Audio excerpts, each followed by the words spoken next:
Yep. Plumbers around our house for 14 days. You can imagine what that costs.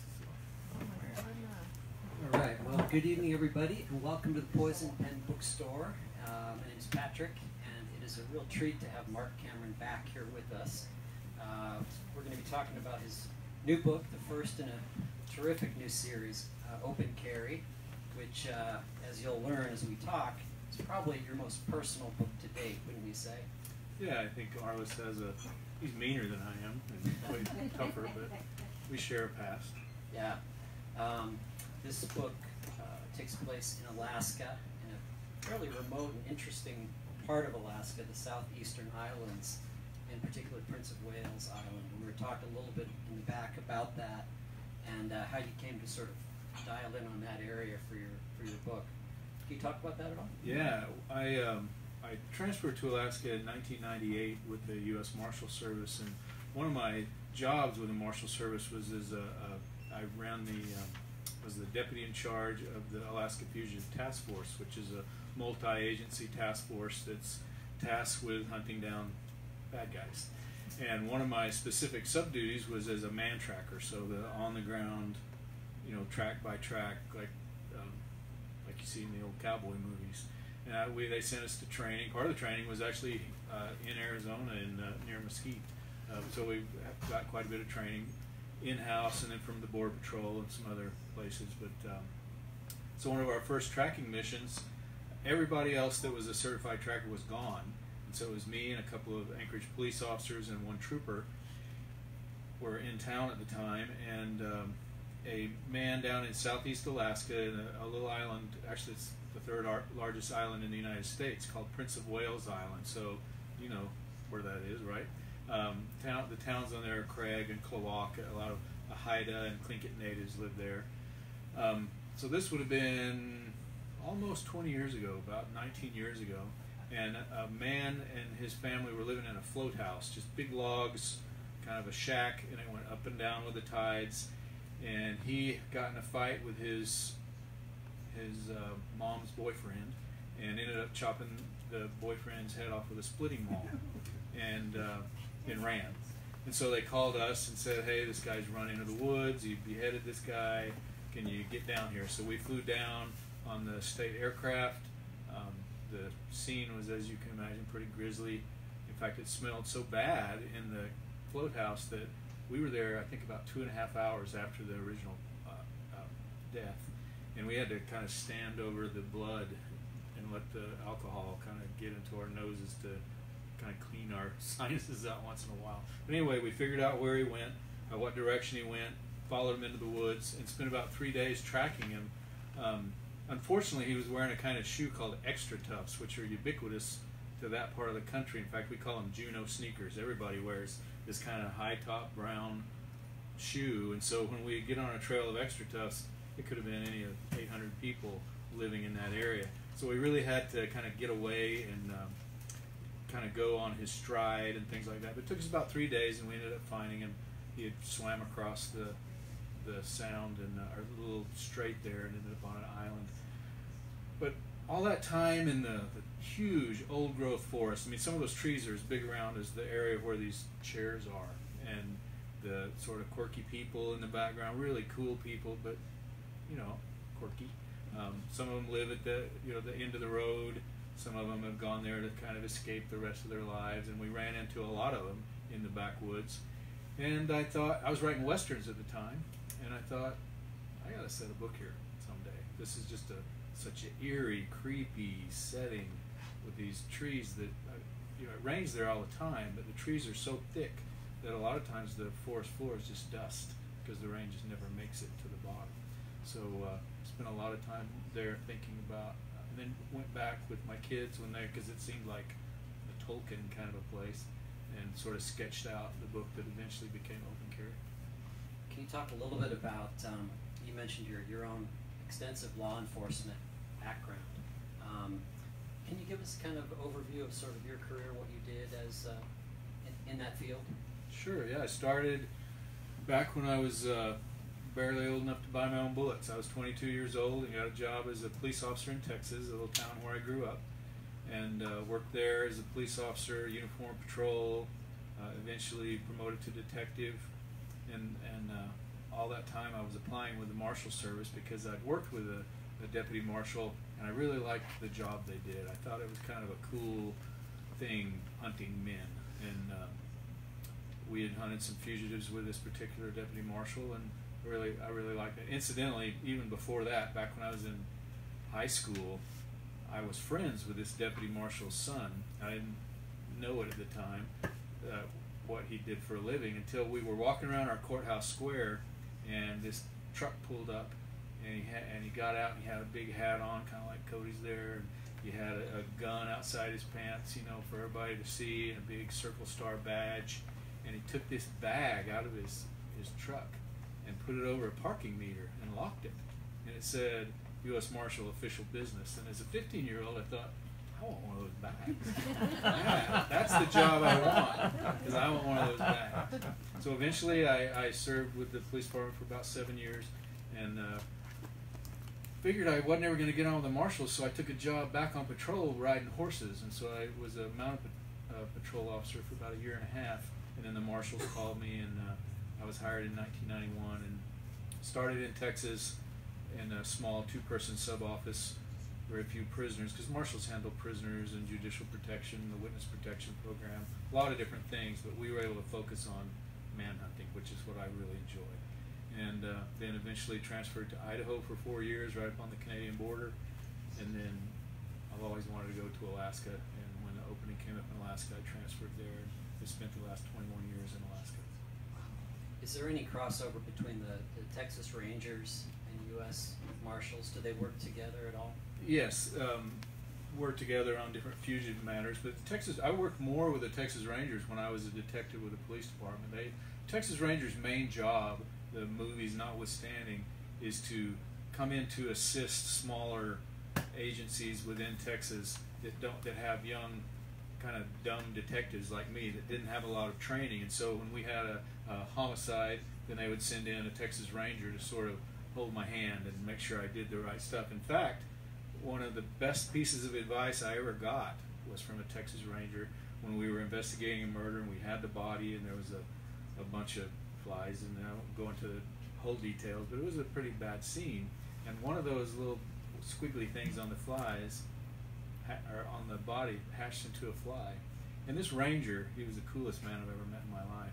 He always had a flat toothpick in his mouth. And we were squatted down right next to the victim. Wind was kind of blowing away from us, so we never could have gotten that close. And I said, Billy, I'm scared. I was 28 years old, and I was investigating, or 26 years old, investigating a homicide. And I was the guy. All the bosses were out of town. The county sheriffs were there, and they were looking at me like, what are you going to do, kid? And the ranger was there to help me. And I said, Billy, tell me what I'm supposed to do. Teach me something here. And he kind of cocked his hat back, and he took his toothpick out of his mouth, and he said, well, Marcus, write down everything you see. And right while he was talking, this maggot hatched into a fly and flew in his mouth. And he didn't skip a beat. He didn't freak out. I would have gagged. He didn't do anything. He just went, well, Marcus, write down everything you see and watch out for the blowflies. And I thought, that's really good advice. I'm gonna, in law enforcement, I'm gonna. I almost cried. But so I tried to just be, aware of what was going on around me, and just write down. So I keep little books with me all the time, and I have since that time, and just keep notes. So a lot of stuff in open carry is a bit, I wouldn't say autobiographical, but close. The fights, the arrests, the confrontations are generally times that, how when you have an argument with somebody on an elevator and they leave, and as soon as the door closes, you think, I could have said that. It would have been great. Well, that's what that is. Those are the better lines than I ever used. So a little bit autobiographical, but Arliss is way cooler than I am. Well, it's kind of a segue before we get into the new book specifically. I neglected to mention he's also the author of, is it 9 in the Jericho Quinn best-selling series, and then you've done 2 novels for this kind of obscure, unknown writer named Tom Clancy. You picked up that, and you have a 3rd in the works, right? Yeah, that's what I'm working on now. In fact, I was writing it on the plane today on the way here. So you're a busy boy. Yeah. I'm always afraid the people at Putnam are going to come break my knees if I don't get it turned in time. So. Now, was making that transition from a law enforcement officer into a full-time writer? How did that work? Did you always want to be a writer? Oh yeah, I wanted to be a writer from the time I was a little boy and read Where the Red Fern Grows. I thought that I was 8 years old, and I took it to school and I gave it to my beautiful teacher, and she cried, and I thought, wow, I want to write books that make pretty girls cry. And so kind of wrote stories, and my parents were teachers, my aunt's a librarian, my grandmother's a teacher, and so I got a lot of support writing growing up, and just wrote little stories as I was kind of moving into law enforcement, kind of writing down everything I saw, and watching out for the blowflies, and then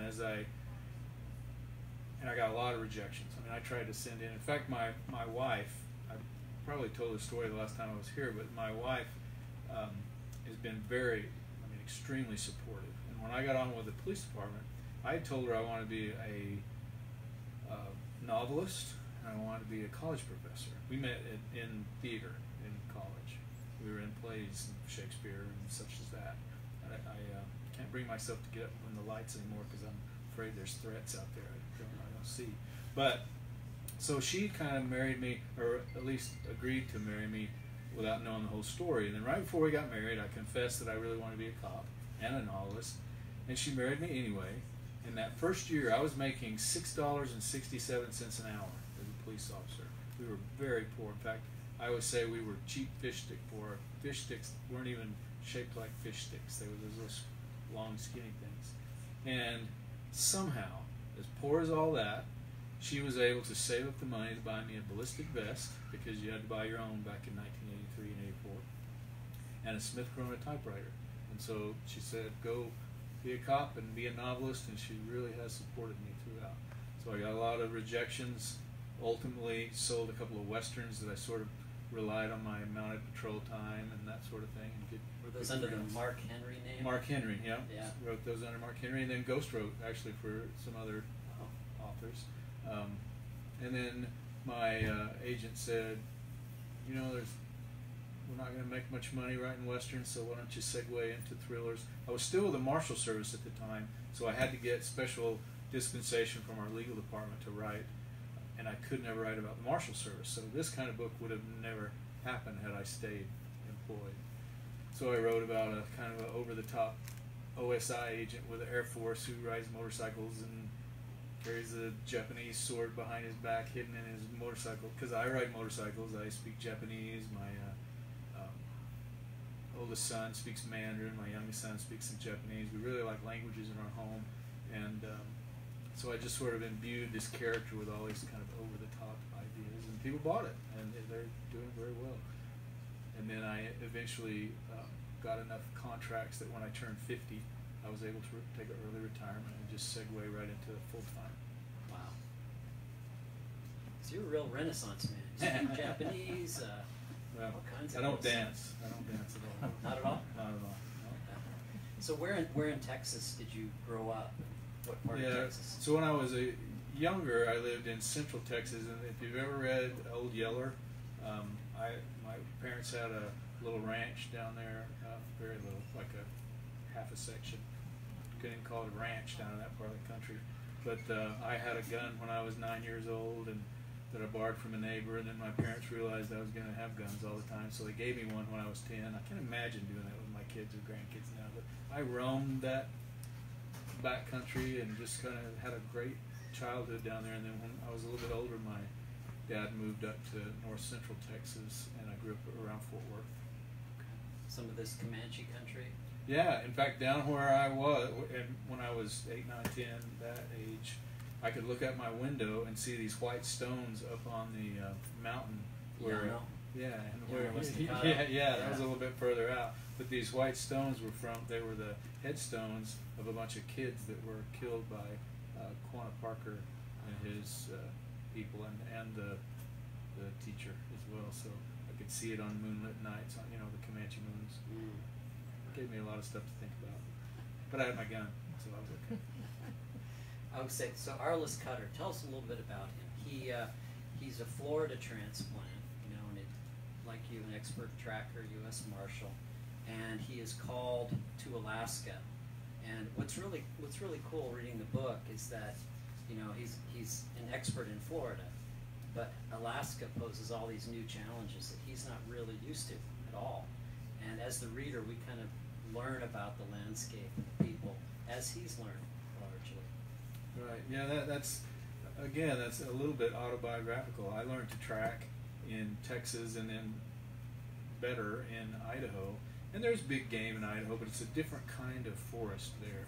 Alaska is so vast and it's so wet and so spongy that it's just a different kind of tracking, and there's a lot more stuff out there that will eat you. We like to joke, you know, step out of the RV and into the food chain. There's just a lot of stuff that can bite you there.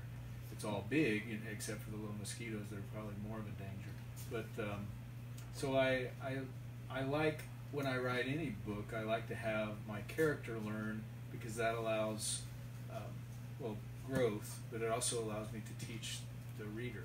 So if I want to teach the reader tracking, it's kind of nice or about Alaska, and then it's kind of nice to teach Arliss about Alaska. And then if I want to teach, for instance, Lola Tariki, well, her name's Fontaine in this book, but if I want to teach her about tracking, you know, then Arliss can teach his young partner about tracking, and that teaches little tidbits of things to the reader. Which, when I read a book, that's what I want to do. I want to learn something new. Yeah. Well, there are a lot of cool things that kind of come together in this book that we can talk about. You know, one is the phenomenon of you know, all these reality TV shows up in Alaska. You know, and then, you know, cartel presence up there too.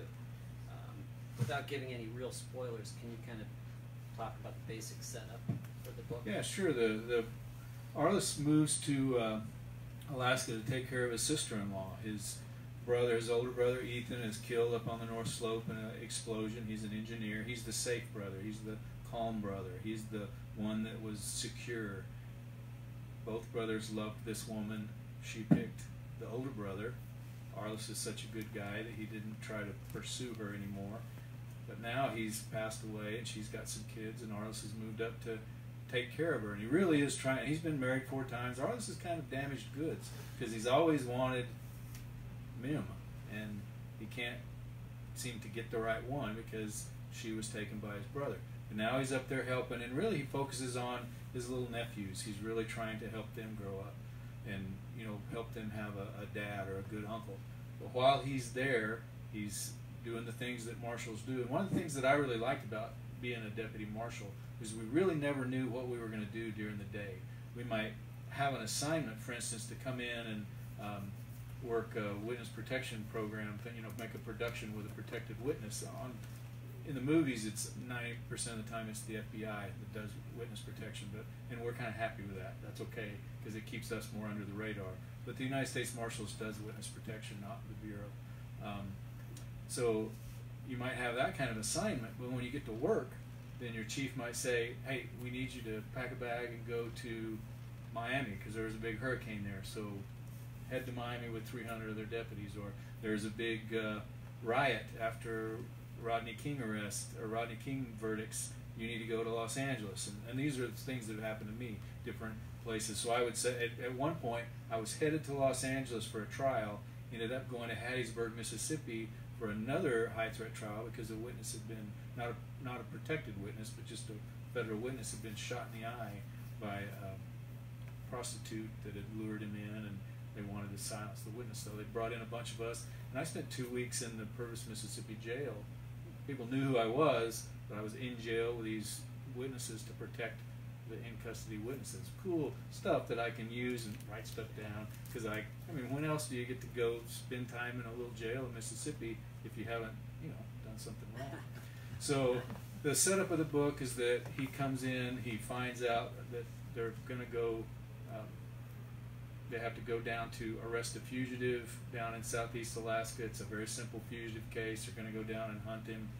While he's going down there, some other things happen and other murders happen, and while he's there, he gets involved in it. Kind of like Angela Lansbury got involved in murders in her little town over and over again. Well, Arliss, wherever he goes, there's some kind of murder. As Deputy U.S. Marshals, we don't generally investigate murders. In fact, the why and where and how, we don't really care. We're about the who. We focus on who and where they're at right now. So we don't do those kind of investigations. But sometimes, especially in a place like Alaska, there are so few law enforcement officers. There's about 22 law enforcement troopers that cover a part of Alaska the size of Oregon. And in southeast Alaska, there's 2 that cover the size of Rhode Island. And so that's what that is. This is set on that island, Prince of Wales Island. There is a small police department there, but 3 or 4 people, and if one's gone to training and one's sick, then there's really nobody there, which is why they called us to help them track. And so Arliss ends up trying to track down this fugitive. It's very rural, things like that. So I actually pitched the idea. You mentioned cartel presence. I have a good friend who's a reality television show producer. He produces Life Below Zero, if you've ever watched that. And really, probably one of the more realistic shows about Alaska. And I was chatting with him about it, and I said something about, cartels and people from other parts of the world up in Alaska, and he kind of looked at me like, have I mentioned that to you before? Like something like that happened to him, and I was like, oh, okay, I'm on the right track there. So I sort of went with that. So a lot of stuff that I have seen in Alaska. We tracked down cartel people and arrested them, Russian mafia, things like that. But the reality TV show made for a nice milieu because, how many of them are there on TV now about Alaska? I think 11, 12. What's your show called? Fishwives? Fishwives, yeah. And that's not a real. I think it would make a cool show. But anybody know what a fishwife is? Fishwife is like a really crass woman that it's kind of taken from the fishmonger, the Irish fishmonger's wife that yells and calls you over and curses at you because you don't buy her dad or her husband's fish. And so this is kind of a Real Housewives of Alaska meets Deadliest Catch kind of show. That's a good pitch. Yeah. We'll see. And there's a wonderful character kind of in the background all the time. This guy Grumpy, who's Arliss's grandfather and kind of the Obi-Wan Kenobi figure of the book. Is that also a personal nod to your own grandfather? Yeah, and men that I've sort of mentored me along the way, and what I probably feel like I am to my grandsons. One of my barbers, I have 2 people that cut my hair, what little I have left back in Alaska, and one of them, his grandkids can't say grandpa, so they call him Grumpy. So that would be a cool thing to make a character named after that. So Grumpy, it allows me to have a really mentor character for Arliss, who is such a strong guy. And Grumpy's passed away, and you learn a lot more about Grumpy in the following book. But he has this set of rules that he lives by that are kind of like a knight, very strict code that he lives by as a Florida Marine Patrol officer that he's passed on to his 2 grandsons, Arliss and his brother Ethan, and now Arliss is passing them on to his nephews and kind of become and also Grumpy didn't ever smile. He just did, and I don't smile very much. In fact, I just don't think my muscles in my face go that way very easily. I kind of have to try, and it looks silly when I smile. And Arliss is that way as well. He's just not a big smiler. Happy inside, but just not a big smiler. And he as you say, seems to embody, kind of an earlier code of conduct. And Arliss carries chivalry. Yeah, exactly, like a knight. And Arliss carries his grandfather's Colt Python revolver, which is really anachronistic to modern law enforcement. In fact, I started carrying when I started in law enforcement, I carried a revolver, and my youngest son is a SWAT officer in Anchorage now, and he carries the same amount of ammunition just in the magazine of his pistol as I had on my whole belt. So Arliss doesn't think he needs all that, so he carries the revolver, and then he carries a small semi-automatic pistol behind his belt to sort of stay in policy from the Marshal Service. So it allows him to sort of channel Grumpy, which I get a kick out of that. Definitely. I was curious. You mentioned that this fugitive task force in the book, and how do the, what am I trying to say? These different agencies, where does the jurisdictional line end?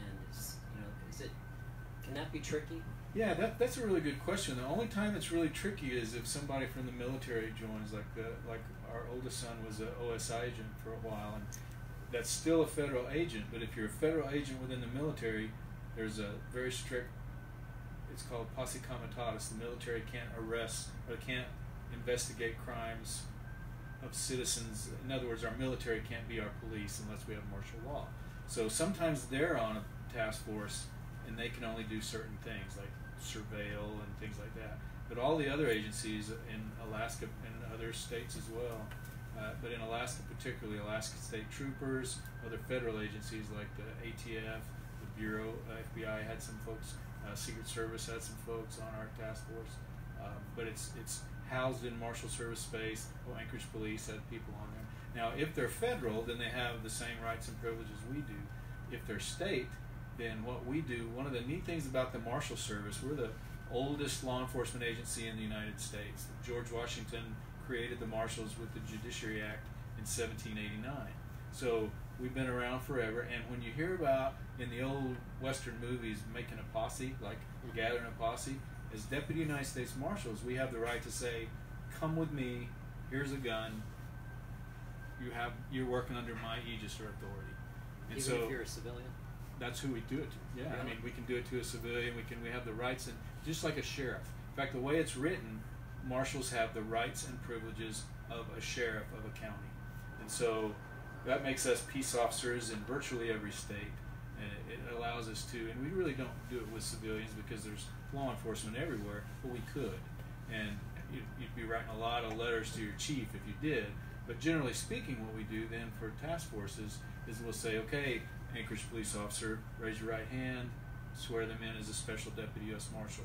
Okay, Alaska State Trooper, raise your right hand, we swear you in as a special deputy United States Marshal.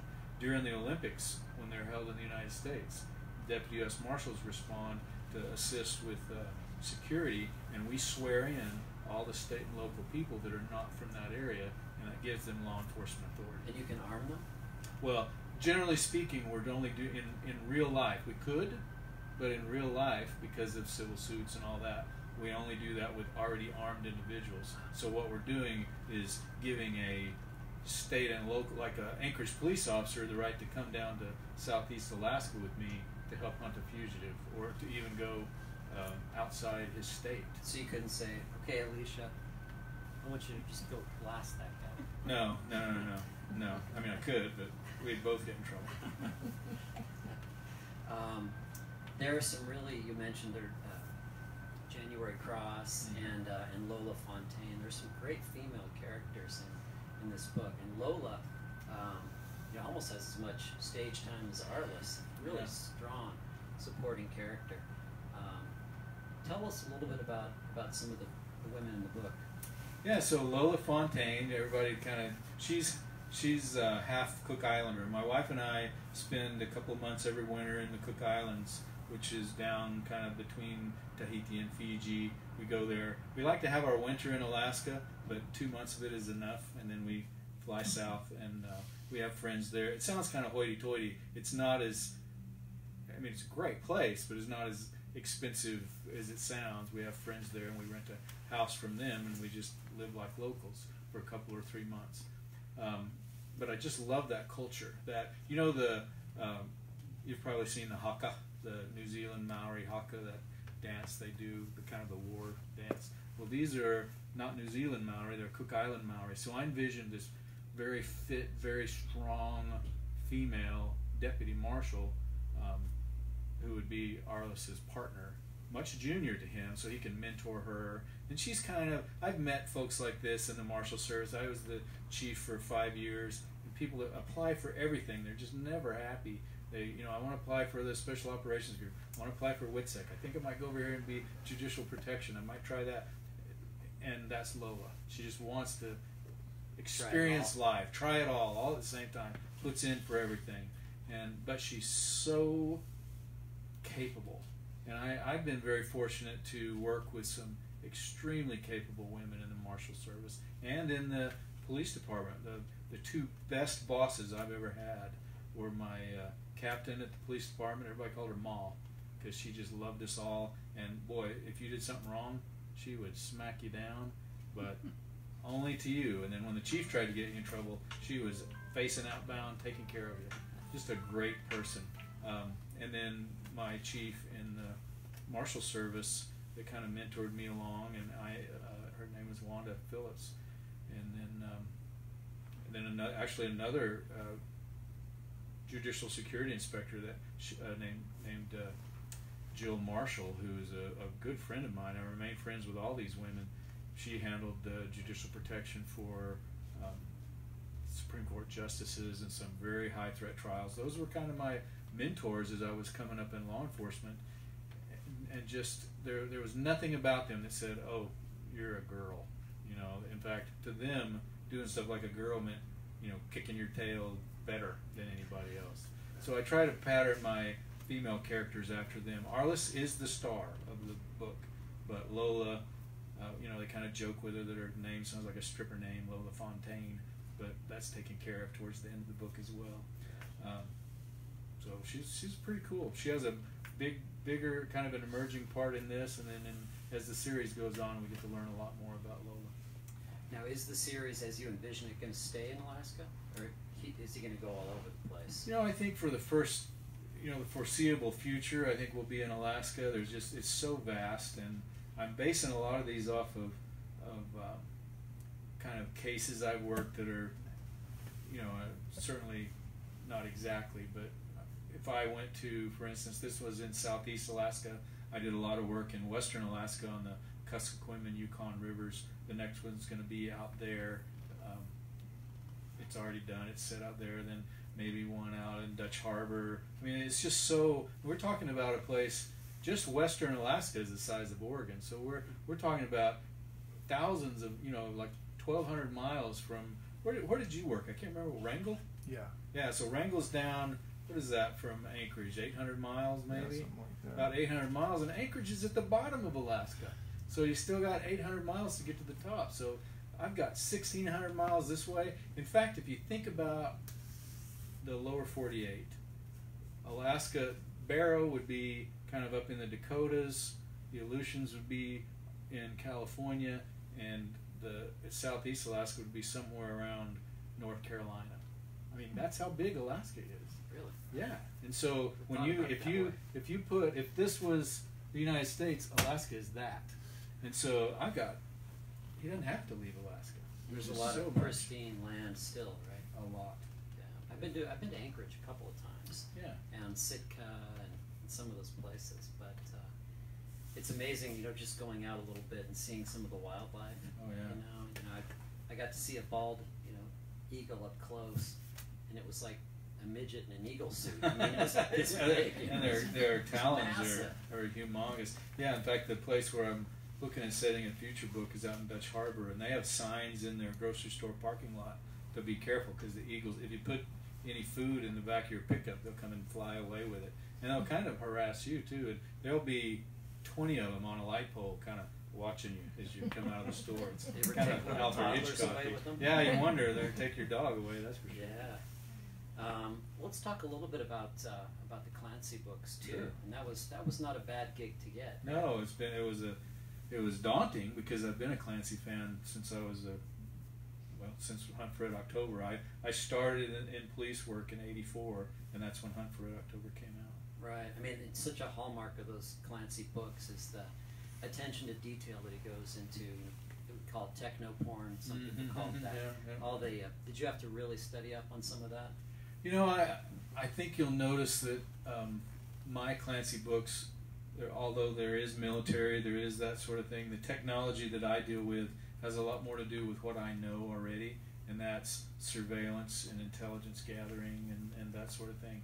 Now, in fact, I mentioned that I just got back from the Cook Islands about 3 weeks ago. I haven't been back to Alaska yet. I've been back on the East Coast touring Marine One you know, the HMX squadron, talking to the Marine Corps about some, and touring the Ospreys, and kind of getting in some of the technical stuff that's going to appear in the next book. So I really tried very hard to.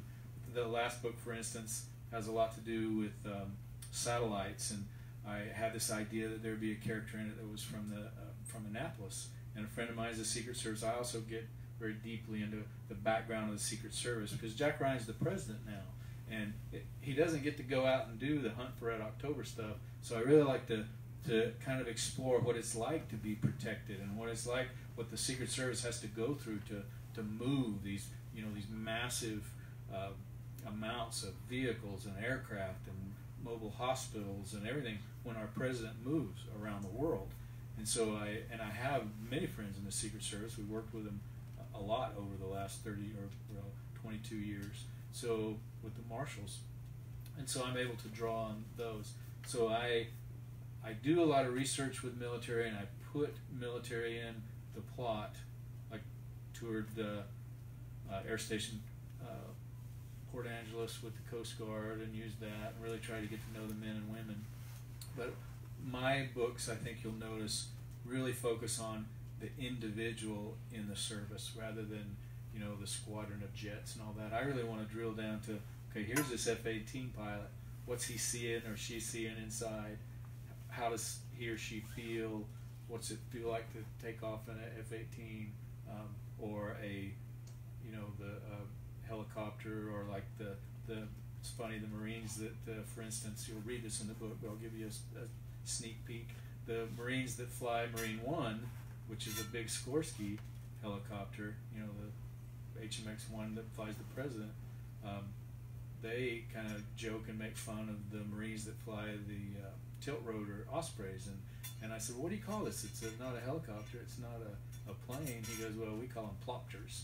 So those kind of little things, when they're referring to each other, that adds realism. And my goal is to educate myself, educate the reader, and then if somebody picks it up and they are a helicopter pilot or a F-18 pilot, you go, oh, yeah, you know, this is kind of over the top, but it could happen.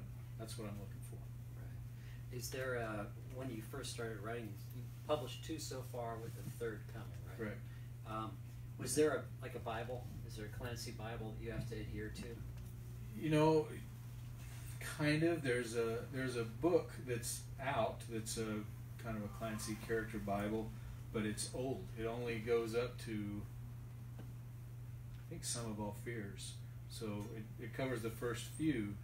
And so my wife found that at a used bookstore and gave it to me. But we went, as soon as we found out. I was on a beach in Florida where Arliss is from. I was researching Grumpy and all that when I got the call in 2016, and it just killed me. In fact, I had the worst migraine in my life whenever I found out, because the stress of writing to Clancy was just overwhelming.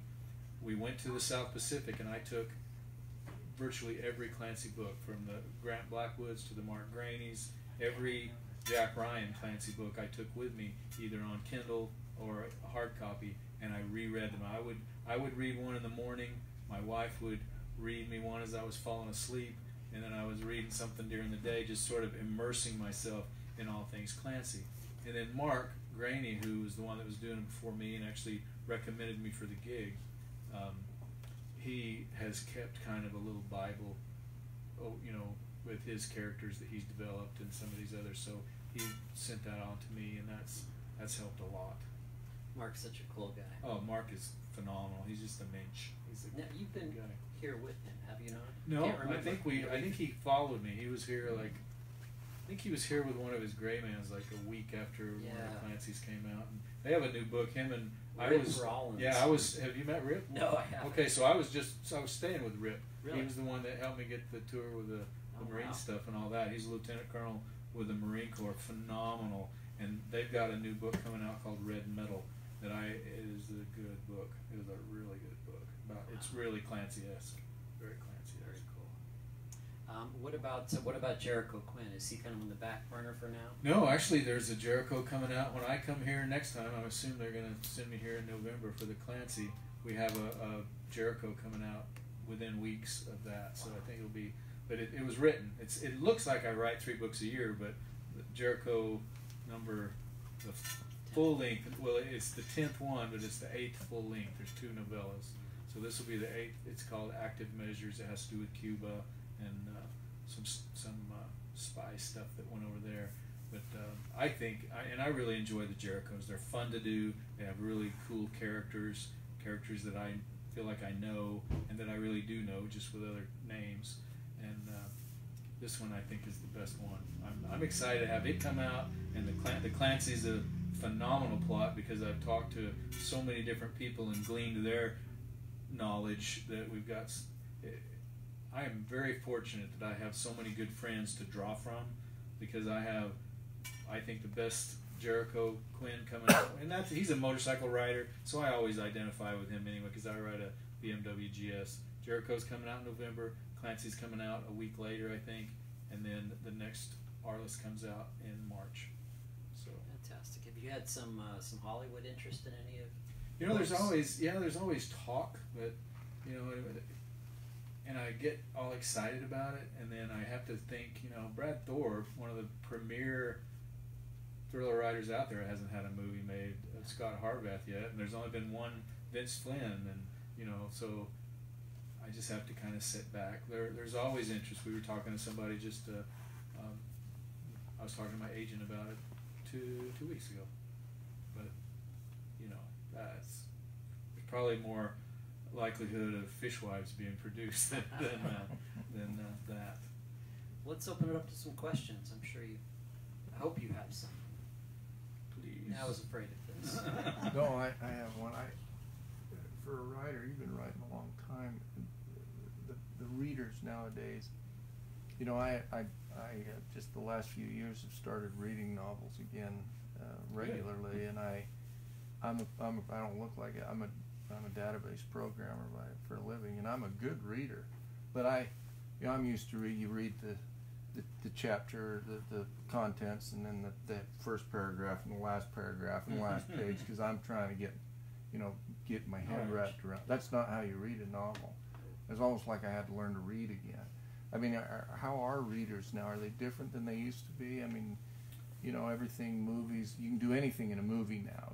Used to be you couldn't. You can do anything. So how are they? I mean, are there good readers still out there that enjoy that, being able to use their imagination along with the book to make it real? Yeah, I think so.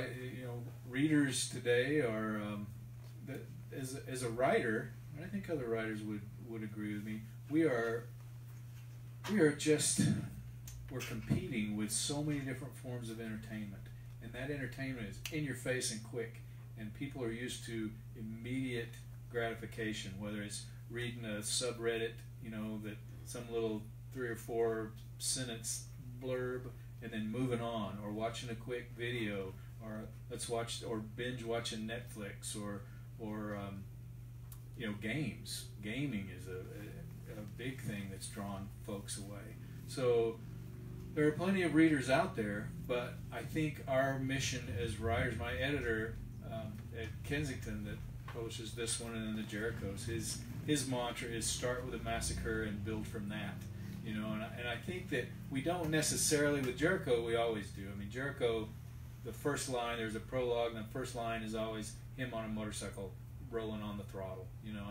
I want the reader to, in fact, the best emails, the best feedback that I ever get is when somebody says they read my books like this, like they're just scared of what's going to happen, or they cuss me out because they didn't sleep at night. I like that. I take a little more time with this one. I take a little more time with the Clancy's but you still have to grab them. I write for Boys Life magazine and Saturday Evening Post, and I've learned that in Boys Life particularly, you're writing for 13 to 15-year-old boys, and if you don't talk about death or poop in the first sentence, they just don't read any further.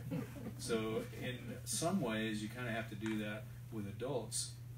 You have to ask that big question right off. It doesn't have to be a massacre, but there has to be something that says, oh wow, kind of over the top here, I want to look at something else. And it could be romance, it could be some twisted mystery, it could be just something that makes them kind of like Agatha Christie, might have a knife on the mantelpiece or an envelope that was not opened, that sort of thing.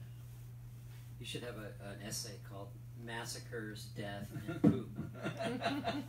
Thriller Writer's Guide. Yeah, exactly. But you do really only just have a nanosecond to get somebody's attention.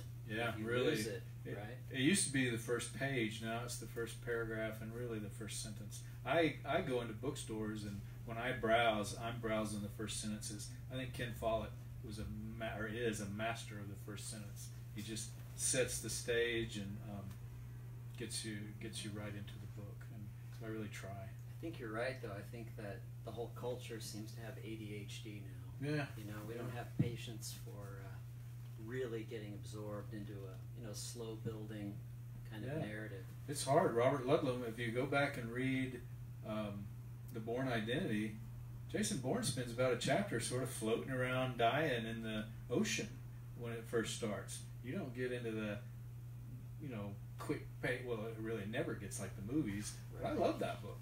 I just absolutely loved that book. But it took a while back then. What is the introduction that's on the cover or a hardcover or in the back? Doesn't that serve the same purpose if you get the reader's attention because they sort of know what's coming? Yeah, I think it does. And incidentally, we don't ever write those. There's some other person that works for the publisher that writes those, and they are almost always over the top. In fact, sometimes they have nothing to do with the book. It's really, in fact, I've gotten the cover copy and thought, wow, I need to, or sometimes the cover copy will come out, especially nowadays, will come out on Amazon, and I'll read it and think, oh wow, I should change the book to fit that. That's actually some pretty cool story. But they try to hook you. Even that though, if you read that and then you pick it up and you're yawning by and I'm generalizing, but if the modern reader is yawning by the second paragraph, they just don't go any further. And now with Amazon and Kindle, they can stop any time and not pay for the rest of the book. And so it's it's really incumbent on the author to tell a really compelling story that doesn't tie up too quickly. I think that the appetite for story is never going away. I think people have a desire for good story. There's a lot more different kinds now. With TV and its sort of glory years, I suppose, all the great cable shows that are out there. But it doesn't seem like it's going anywhere. I agree. Well, I'm old school. I don't watch movies. I don't watch TV. Awesome. But I read every word of your books. So. Oh, well, I'm glad. Thank you.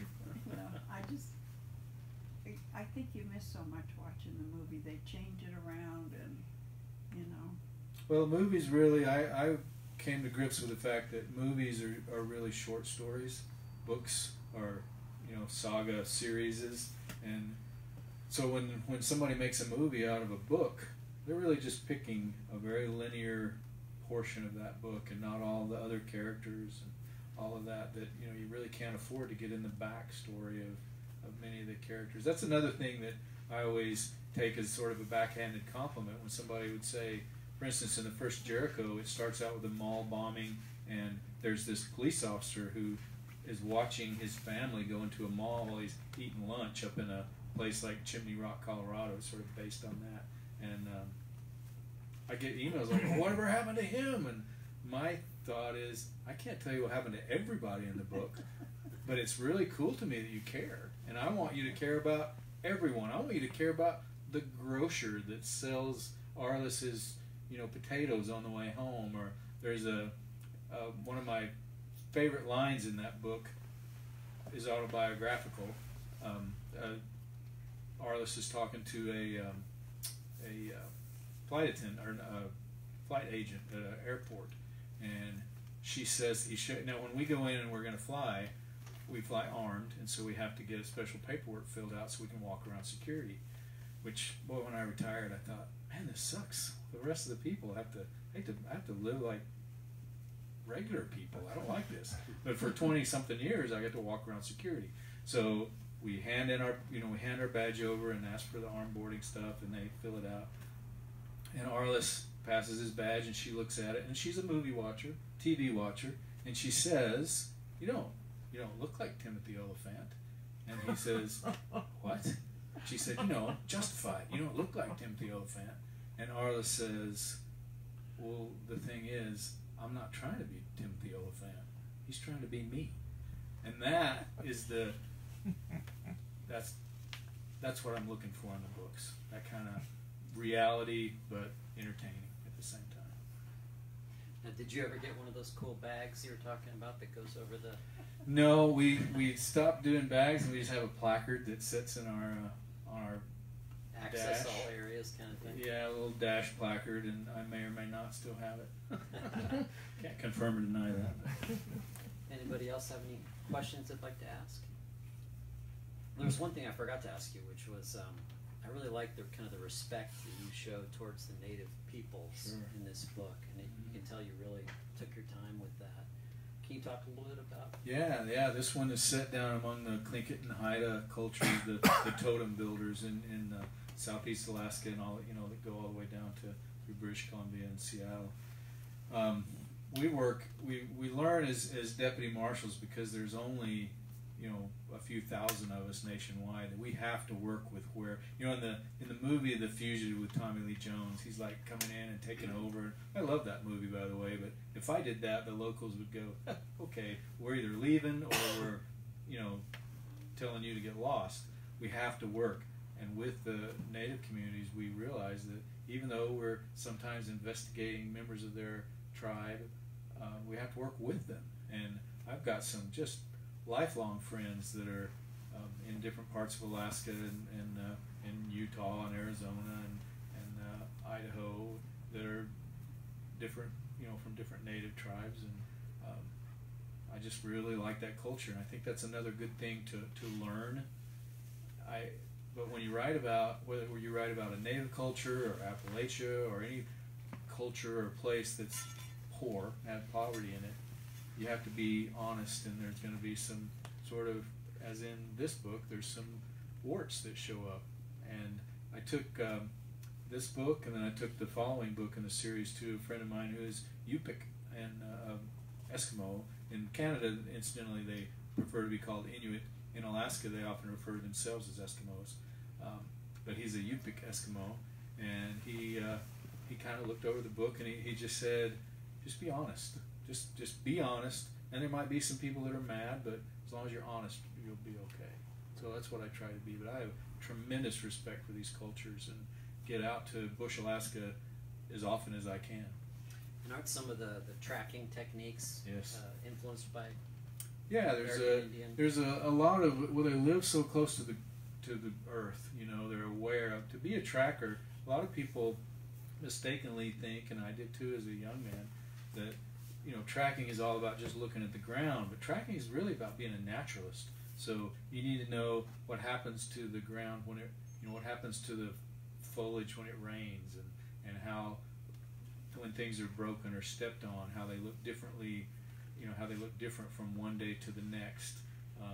One of my favorite stories that a Border Patrol officer who was half, I don't think he was Navajo, he was Native American, taught me was that when, this is kind of a little bit off color, but when somebody goes to the bathroom in the woods, if they're a man, they just go. They don't care. They're a man. But a woman is so scared of being caught that she looks over her shoulder all the time while she's going to the bathroom. And so whatever she leaves behind is generally in a little crescent moon shape. And so this guy could go, oh, that's a woman. And I was like, how can you tell from that? It's just a pile of poop. Well, look at the way it's shaped. And I'm going to write that down. That's really cool stuff. So it's not just about looking at tracks. It's about everything. About knowing human nature, about being a study of what people eat and strive. We learn, for instance, medical things. You got to learn, and natives pick up on this. Little things like in the snow in Alaska, if somebody's urine is turning brown, and a lot of times we're tracking lost people as well. If their urine is turning more amber or brown, and we realize they're getting dehydrated, we need to step up our pace. If their feet start to slap the ground instead of rolling like normal feet, we call that clown walking. Like Desperation, like that. kind of. Desperation and hypothermia. This nerve in the front of your leg is one of the first things to stop working when you're hypothermic, and so you don't pick up your toe. So we can tell that from the impressions in a track. And native folks who have grown up tracking just learn that without even being able to quantify it sometimes. So yeah, it's very interesting stuff. I still kind of find myself a student of that. It's funny, Michael Connelly, his character was a tunnel rat in Vietnam. Yeah. And I think it was last book, whatever. He had this really interesting detail where he had Harry Bosch say, he has a teenage daughter, Bosch does, and she wanted him to go to this Asian restaurant. I think it was a Vietnamese restaurant. He wouldn't go, and finally he confessed that this is why. When I was a tunnel rat, all I ate was Vietnamese food all day, every day, breakfast, lunch, and dinner, because you smell like what you eat. And when he was down in the tunnels, that was a really cool detail. Oh yeah, it's like I'm never gonna eat that again. Yeah, that's exactly the kind of detail that we look for as trackers, and I like that. And Arliss can teach people those same sorts of things. And Arliss has a similar kind of a past, except in modern warfare in Afghanistan. And as you read the book, you're going to find out in this one and in subsequent books, Arliss has zero tolerance. This is what makes me, we can't do this. I'd be in prison if I did. In fact, one of the editors wrote back and said, one of her notes was, "This looks like police brutality." And I said, "Oh yeah, it absolutely is." But that's Arliss Cutter. It's all for the right reason, but sometimes he steps across the line a little bit because something has happened in his past, and you don't find out much about it in this book, but something has happened in his past where he takes zero tolerance for rude behavior to other people. People can talk to him whenever they want or treat him badly, but if you bully someone else, he stops it immediately with great force. So it makes him kind of a fun character because he sees things very black and white. And if somebody were to take your seat, for instance, before you sat down, he would probably slap him out of the seat and say, "Go ahead." Reminds me of Quigley Down Under, where he just took care of people. And that's what I want Arliss to be like. And it's because of some incidents that happened in the war that I've talked to folks about and sort of extrapolated that for my characters. Right. The name, Arliss Cutter, great name. Where does that come from? I spent a lot of time on names. I mean, Jericho Quinn was originally going to be Gideon Quinn, and then somebody else already had Gideon, and so I started looking around and found Jericho and like it much better because it's different. And Arliss, I grew up reading Old Yeller and Savage Sam, and Arliss is the little brother in that. And I always and actually know a Army EOD guy, an explosive ordnance guy, who's a really tough dude, and his name's Arliss. Which I got a little guff from my publisher about. Arliss maybe doesn't sound as tough as he should, but I think that's cool when somebody who has a good Southern name like Arliss, that may not be Garrett or Mike or even Ethan, but he's the toughest guy in the room. It's great when there's like a badass character who has a name that doesn't reflect that. Yeah.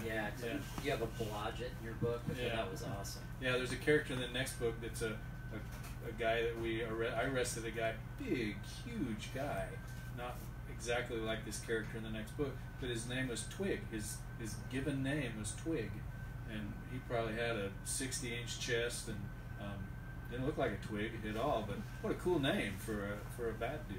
Nickname Tiny. Yeah, Tiny, exactly. Right. Baby face.